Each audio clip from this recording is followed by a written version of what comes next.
1, 2, 3, 4. Screen time, screen time, screen time, screen time. It's my screen time too. Screen time, screen time. Hello and welcome to It's My Screen Time Too, the podcast where two moms review the best and worst in children's programming, from Netflix reboots and YouTube shorts to Disney classics and Pixar blockbusters. We watch, you listen.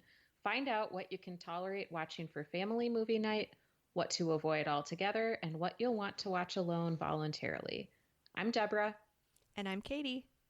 And I have 3 kids. Tony is 10, and Libby and Nate are 7. And I have 2 kids. Jay is 4 and Kenny is 1. They are pretty stinking adorable. So have your kids done anything adorable this week, Deborah?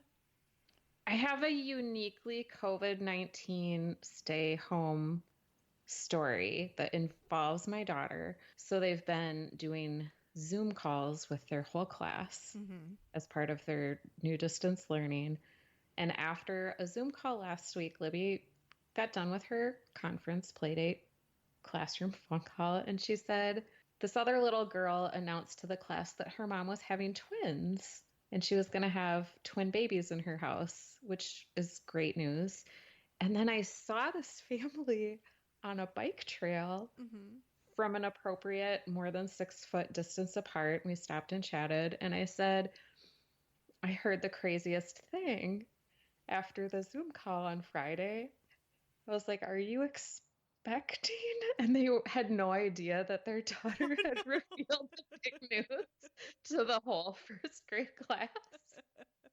So it was really cute. And they were okay with people finding out. They just hadn't started telling people acquaintances. I don't have a story that's nearly that cute. Let's see. We've been doing daily weather reports with Jay because they were learning about the weather, like different weather terms when he was at school before school let out. So we go on walks every morning, and then I draw a little outline of the shape of Florida, and then I tell him to draw what the weather is that day, and then we record it, and sometimes we post it on his class's Facebook page. Oh, nice. But originally, as part of this plan, I wanted to make little construction paper neckties, so he could decorate the tie and it would just hang around his neck with a construction paper ring.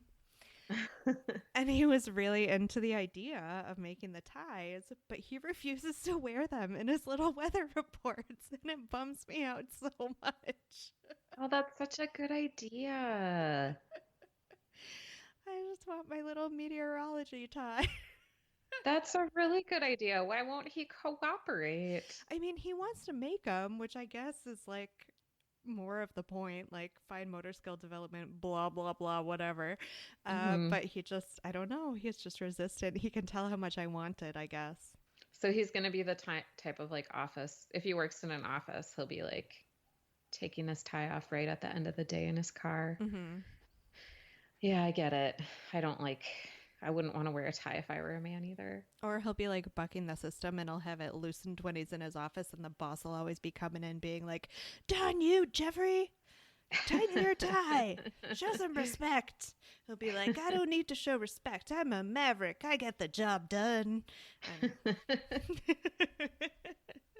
All right, so for our Screen Time in the News article this week, we are discussing a USA Today article from March 24th by April Barton called, "Yes, Your Kids Are on Screens in These Trying Times. No, You're Not a Terrible Parent Because of Coronavirus." The headline is pretty descriptive when it comes to the content of the article. It is meant to be reassuring to parents because I'm sure even the most vigilant of parents that were strictly observing APA guidelines for how much television or screen time their children got, everyone is having to bend those rules right now. The thing that really made me want to stand up and cheer is when I read the quote from Michael Rich, the director of the Center on Media and Child Health, and he said, I quote, "Screen time limits are obsolete." And they talked a little bit about how the forbidden fruit approach to screen time was never very effective to begin with because it only makes them want them more. And then there's more of the common sense guidelines that we've talked about, as far as it's not about limiting screen time, it's about introducing moderation and making sure your kids have other things to occupy their minds and their bodies instead of just passively sitting in front of a television. But then it does go into other obvious things, like there's a difference between sitting blindly in front of a television and, say, using your devices for on-screen distance learning. And we shouldn't blur the two, which is definitely something we've talked about before. How is the increased interactivity that kids have with screens today different from the passive stance of sitting on a couch and watching a video? I found this article on the whole to be pretty encouraging, even though it was mostly stuff that I already knew. I always appreciate kind of a little reminder that other people are going through the same things I am in times like this. How about you? Yeah, it reminded me about the screen time pyramid article we read like maybe about a year ago. And like clearly all the classroom learning stuff that is now online, that goes at the bottom Right. of the pyramid because you have to do it. Your kid has to be in school, and this is how they're in school now. It is personally making me a little bit crazy. It feels like my kids are sitting so much, and I think everybody just does better if they get more physical activity. So it's hard, like, oh, they're just sitting in front of the screen for school doing these videos that are great. Like their teachers have been on YouTube and stuff like that. But I have to keep reminding myself that it's probably not going to last forever. Yes, let's keep telling ourselves that. Just what we have to do right now. I was talking to my cousin on the phone, and I have another cousin who is a senior in high school right now. And, pretty much the entire rest of the school year has been canceled. He was talking about how she's so disappointed that she's gotten into the college of her dreams and now she's only going to get to go online. And he said it like it was a fait accompli, like we've already admitted that no one's going to college in the fall. Oh, I'm with him. That made me so sad. It is really sad. I'm totally in this scenario. I'm a glass half empty person. I see no end in sight for a really long time. Wow, the fall is so far away, though. It feels like it's far away. It does. Maybe it's just because I'm in Florida and I'm standing on the precipice of summer, and summer just feels like it lasts forever. And every minute of sweltering hot summer I spend wishing for fall. So it feels like it's extra super duper far away. But right. I guess in reality, it's not. I really feel sorry for those kids who are in that last year of high school. It must be so hard to not get to do all the milestones that everybody else got to do. Yeah. And make such a big deal out of. All right. So major digression. This article did make us feel a little bit better about the amount of screen time we're getting. Is there any screen time other than school screen time that you're happy to give your kids right now? We are still kind of sticking to, believe it or not, no like recreational screen time on school days. And I really, every night I'm like, we should have a family movie night because nobody has to get up for anything the next day. But we've only done family movie nights on the weekend, just like regular. So for us, it's helping to stick to our regular schedule. It just creates a sense of normalcy that I think we wouldn't have otherwise. I am so impressed. That's another thing that this article said that impressed me, because some of the guidelines were along the lines of what you just said, like waking up at normal school time, putting on your clothes, not doing everything in pajamas. And yeah, we probably tried that for the first few days, but now we don't even wear pants anymore. I heard on my favorite pod, The Daily Zeitgeist, that pant sales are down this year. As well they should be.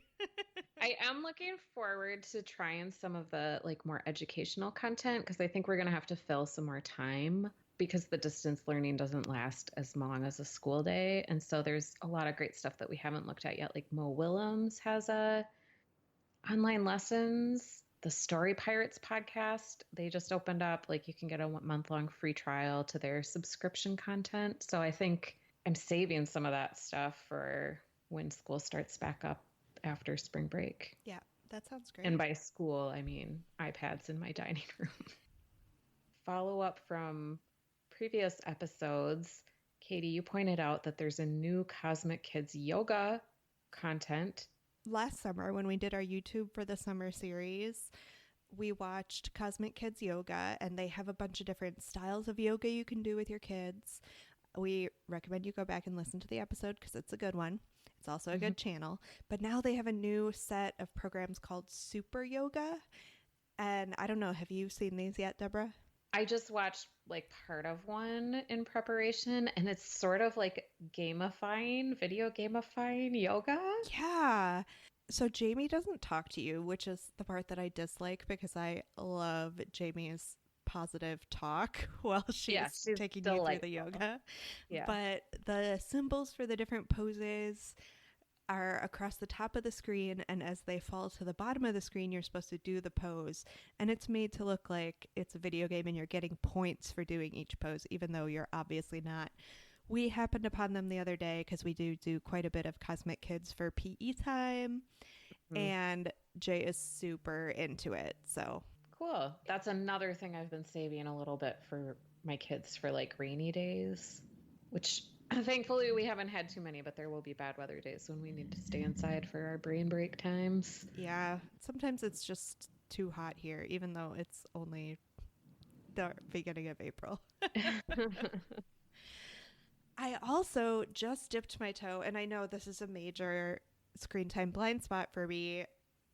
One I'm not entirely upset at, but we just do not use much YouTube Kids.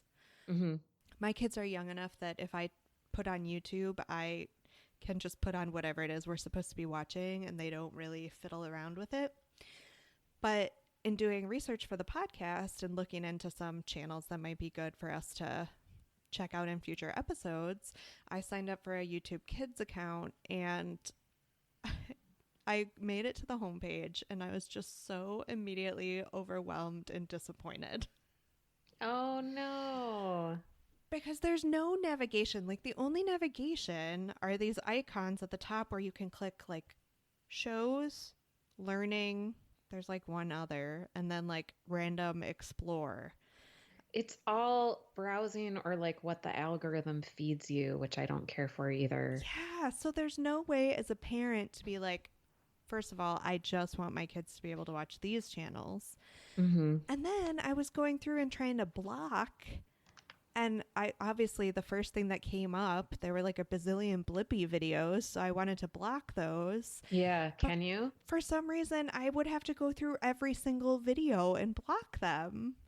Or at least that's what it looked like on first glance, and I could totally be doing it wrong, but I mean, it just made me want to weep the whole experience. So if anyone has good advice on how to navigate YouTube Kids, when the bar you want for your children is not just, this will not actively harm you, and you want to set the bar maybe a little bit higher, is there any way to do that? Let us know. That's a good question. Do your kids still use it? Tony, we just bought him a Chromebook for distance learning. And he was like really disappointed because it only has YouTube Kids. And I'm like the parent in control of it, so I have to authorize regular old YouTube, which I haven't yet. So they don't care for YouTube Kids. Yeah. Main topic of today is Mystery Doug, because we're delving into some educational content for you all. It's an offshoot of Mystery Science, which was a site founded in 2014 for long-form science lessons for kids that includes hands-on activities. Mystery Doug launched in 2017 and has 5-minute videos that specifically answer kids' questions. According to the website, they've received over 900,000 questions. You can't just watch these videos on their website. You have to like sign up and give them your email address, and then Mystery Doug sends you the email with the link to the video on Mondays. In order to get the back catalog of older videos, you have to share the site with 5 people, which feels really onerous. Agreed. Katie, were you able to watch them on YouTube? Yes, you can watch them on YouTube, which I obviously didn't figure out until after I had already bothered 5 friends with an email about this. They are all available on YouTube, although not. There's a minimal amount of interactivity with the videos on the Mystery Doug site. You don't get any of that on YouTube, obviously. Okay. The videos are really geared toward kids in grades K through 5. And Mystery Doug was co-founded by a former Facebook employee named Keith Schacht and Doug Peltz. And we picked it because we're looking for content to fill our days in COVID-19 quarantine land. My kids watched a new Mystery Doug video at school every week. And so they really look forward to it, and they take the voting on questions at the end of the videos really seriously. Aww. Yeah. So we watched the first video from Mystery Doug, appeared on May 15th, 2017, and it's titled, Could a Turtle Live Outside Its Shell? We also watched the most recent video, the very prescient How Does Hand Sanitizer Kill Germs? And we both watched 2 additional episodes on our own. So should we start with 1-sentence summaries of the videos we both watched, and then we'll move on to the ones we chose independently? Sounds good.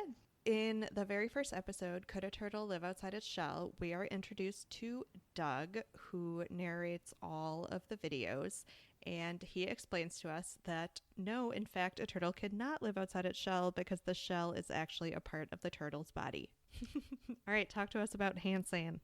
In How Does Hand Sanitizer Kill Germs?, Doug gives a brief overview of the history of the microscope, the basics of bacteria and viruses, and how alcohol, the main ingredient in hand sanitizer, dries out germs to destroy them. So what did you watch on your own? I watched Can Animals Laugh? Which the takeaway pretty much was, we don't know. They make some repetitive sounds when they seem to be having a good time, and those could be laughs. And then I watched How Do You Tell If a Mushroom is Poisonous? And the takeaway was, you become a mushroom expert.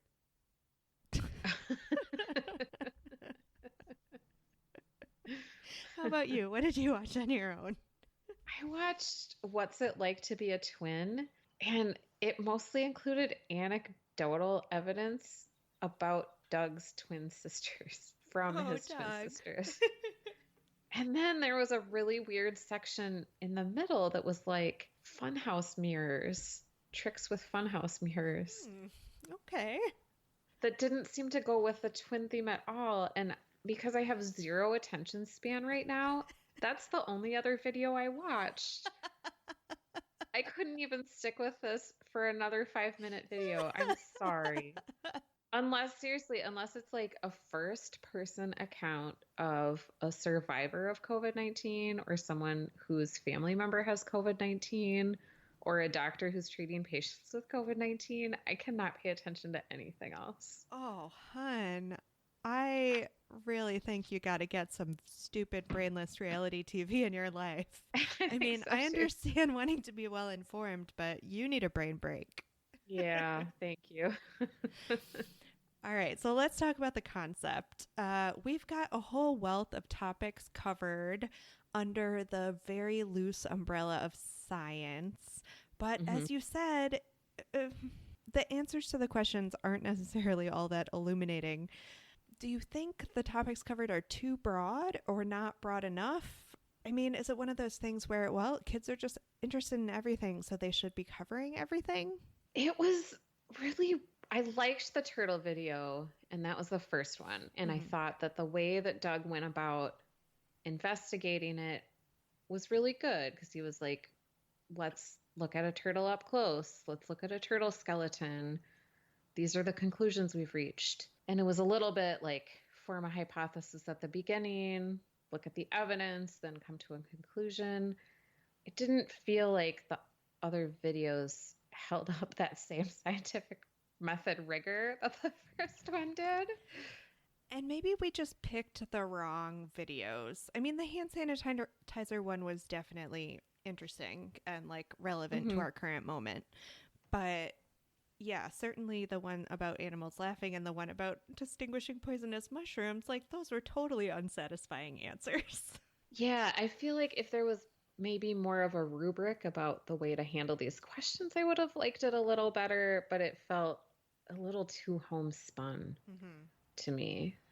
And as a former librarian, I was really frustrated because after accessing the back catalog, there was zero. I mean, there's not a ton of content. It's only been on since 2017 and it's a weekly thing, but Hmm. still, the search function was useless. Oh, Every time yeah. I typed something into the search bar, it would just present me with the same two videos, like regardless, even if those videos had the words I searched for in them. Oh, that's really frustrating. Yeah, so that was problematic for me. So, this kind of hits on an age old question that we have asked before in this podcast, the question of education versus entertainment.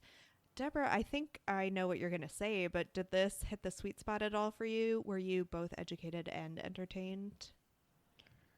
I did not find them to be particularly entertaining, and I didn't feel like the educational objectives were being met, really. I agree. I liked the sort of direct but non condescending tone of Doug, the narrator. I thought Hmm. his delivery was great, but beyond that, yeah, I can't say I was either entertained or educated. How do you think this stacked up to some of the other online educational content we've covered?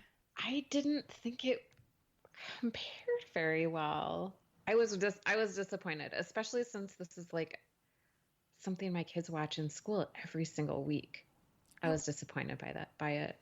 I was thinking about it because obviously the one I've liked the most so far has been Crash Course, Hmm. which, again, listeners, if you haven't heard it, we covered it last summer in our YouTube for the Summer series.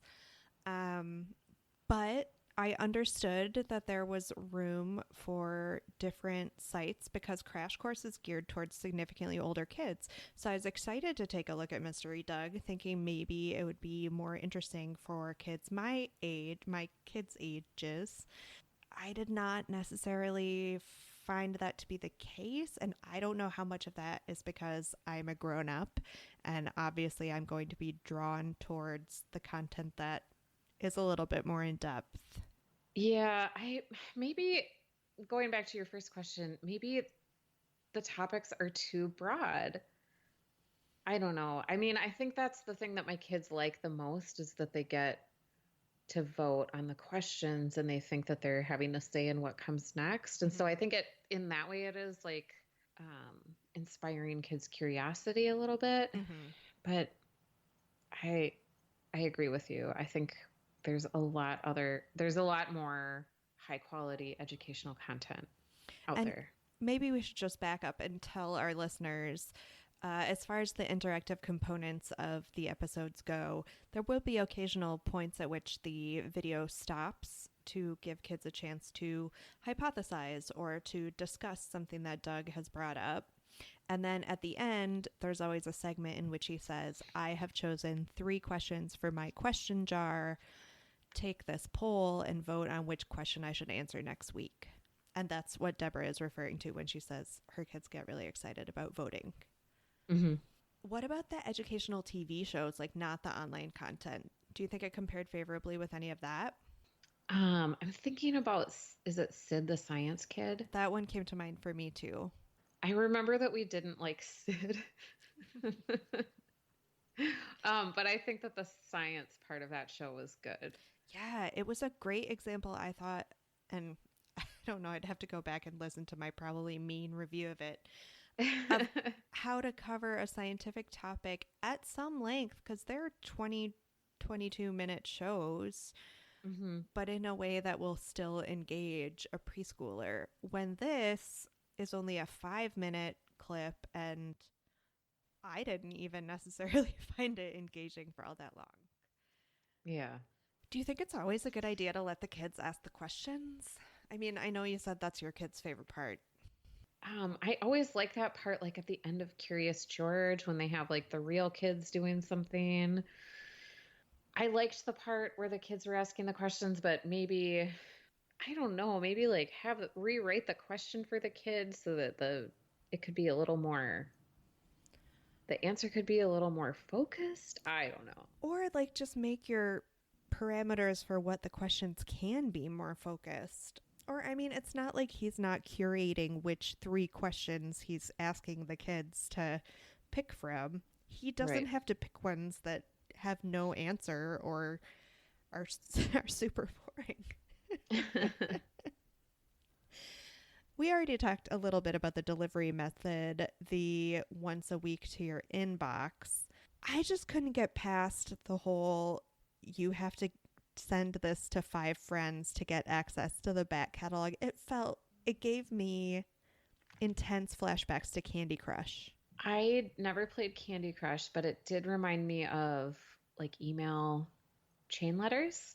Oh, wow. Old school. Nobody wants those. Yeah, nobody. Well, just to fill you in on Candy Crush, if you like lose all your lives and you want to move on to the next level, you either have to wait a certain amount of time, you can buy new lives, or you can like pester X number of people by sending them like a link to Candy Crush and then get a new life. Oh, wow. Yeah. And that Did you ever do that? Oh God, no! I don't even pay for it. I'm just like, fine, I'll wait the 24 hours. I don't care that much. So I don't usually say that I prefer YouTube to other presentational methods, but I think I actually preferred once I discovered that I could see all the videos on YouTube. It was easier to search there. Mm-hmm. I didn't have to fuss around with all the give us your information stuff.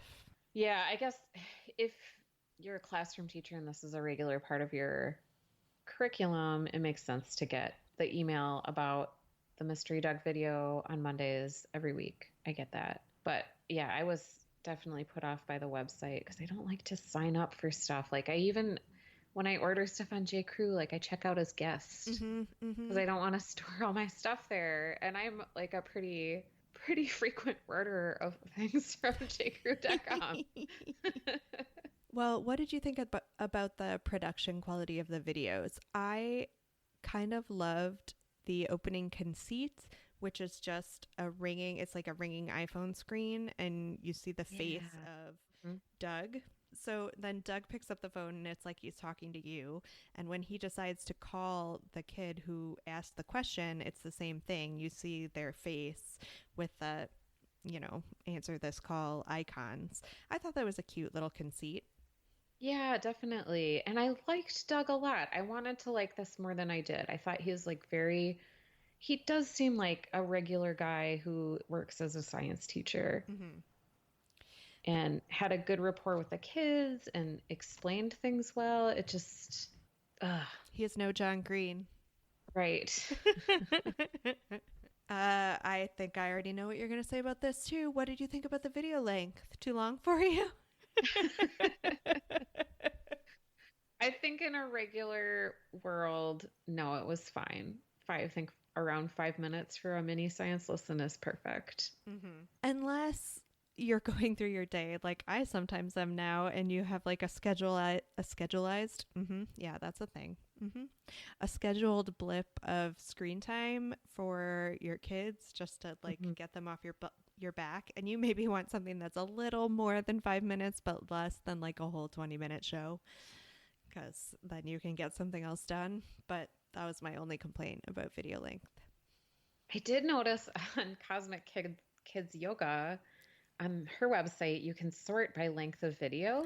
Did you see that? I didn't see that, but that is the other good thing about the new super yogas. They're fast. They're quick. Yeah, you can search for like under 5 minutes. I think between 5 and 15 minutes, and then over 15 minutes. So that might be something for you to try. Oh, Cosmic Kids Yoga, you're just so good. Yeah, totally. Doug, call Jamie. What adult movie or TV show does this compare to? Okay, so this really goes into my Cast the Gritty HBO reboot. Okay. So I'm just kind of going to do them both at once if you'll stay with me. Okay, so in Sex and the City, when Carrie is writing her columns, she'll often be like, I couldn't help but wonder, Are men Yeah. just like socks in a drawer? I want like Carrie Bradshaw to be making all of these kids' questions into like relationship equivalents on an episode of Sex in the City. I couldn't help but wonder, can a turtle leave its shell? I thought of like the Mythbuster guys. Mm-hmm. I don't know how their questions get generated, but it seems like they might get questions from viewers. Yeah. And then remember your old Food Network crush, Alton Brown? Yes. Yeah, this kind of reminded me of that too, because he's always trying to answer. He's making new content now. Oh, nice. Yeah, there are new Good Eats episodes on Hulu, and he's going back and like revisiting his earliest episodes and saying what he would do different. It's really cute, and it's good to see him again. Oh, Alton, you're getting me through quarantine. So you cast the gritty HBO reboot. I would like to see the opposite of Mystery Dog, which I believe would be Tiffany Haddish, answer weird science questions.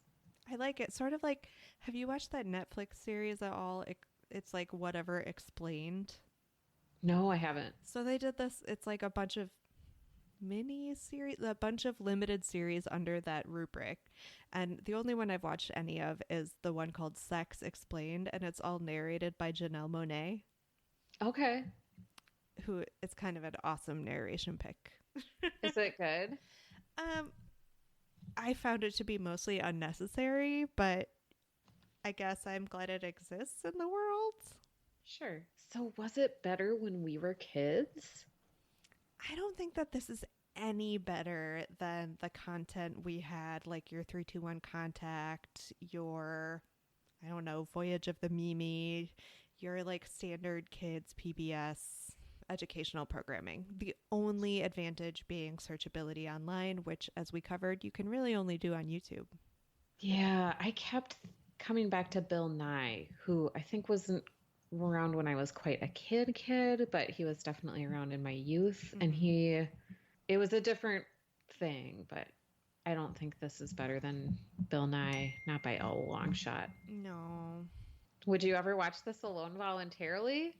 No, not even to get like fast answers to things to tell my kids. No. Yeah, same. 10 seconds on whether this is good for our kids?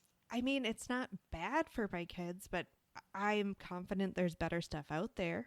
Yeah, because my kids already like it so much and their school has been so disrupted. I'm going to keep them watching this on Mondays. I think it's probably going to be an assignment anyway. I don't think it's bad, but I think there's better science content. Oh, speaking of science content, and I will say that I did not explore it much, but up at the top, Deborah mentioned that Mystery Doug is actually an offshoot of this site called Mystery Science, which is very hard to Google because you'll get all the Mystery Science Theater 3000 things. But Mystery Science does have a bunch of free curricula available specifically for parents who are dealing with homeschooling due to COVID-19. So it might be worth a trip to their website just to take a peek at what is over there if you're looking for some more long-form content. Nice. Good idea. Ratings? This is hard. Yeah. Because you can't say that the content is bad. It's just fine. I guess then that's like a classic 2.5. Like you got to go straight up the middle, right? Yeah, I'll give it a 3. Aww. Half point for likability. Yeah, he does seem like a charming guy, that Doug. Yeah. Does it worry you at all that half of the team behind this is a former Facebook employee? I guess I find it curious. Maybe we should send that question in. Yeah. Dear Doug, is your website harvesting our personal information? Yeah, and our 5 friends. All right, guys. Well, we hope that you are staying safe out there. You are staying sane. And as always, Thanks for listening to this episode of It's My Screen Time Too. Please take a minute to rate and review us on Apple Podcasts or wherever you get your podcasts. You can check out our website at myscreentime2.com. You can still find us on Facebook to continue the conversation at facebook.com/myscreentime2. That's also where you'll find out what we're covering in our next episode if you want to watch along with us.